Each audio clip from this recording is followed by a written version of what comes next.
அல்லாஹ்வுடைய கோபத்தின் பக்கமும் அதிர்ப்தியின் பக்கமும் நீ வெளியேறி வா என்று கூறுவார்கள்.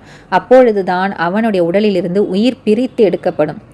ஈரமான கம்பளியில் உள்ள முடியை பிடுங்குவதைப் போல வானவர்கள் உயிரை வாங்குவார்கள். ஆனால் இதுவே வந்துட்டு மீன்களுடைய உயிரை கைப்பற்ற வரும் வானவர்கள் எப்படி இருப்பாங்கன்னா, மிக இலகுவாகவும் மென்மையாகவும் நடந்து கொள்வார்கள். அப்பொழுது அவர்களை நோக்கி வானவர்கள் சொல்லுவாங்களாம், நல்ல உயிரே, நீ இந்த உடலிலிருந்து வெளியேறி அல்லாஹ்வுடைய மன்னிப்பின் பக்கமும் அவனுடைய திருப்தியின் பக்கமும் வா என்று கூறுவார்கள். தோல் பையில இருந்து தண்ணீர் வழிந்து ஓடும் பார்த்தீங்களா, அந்த மாதிரி உயிர் உடல்லேருந்து அப்படியே எடுப்பாங்களாம்.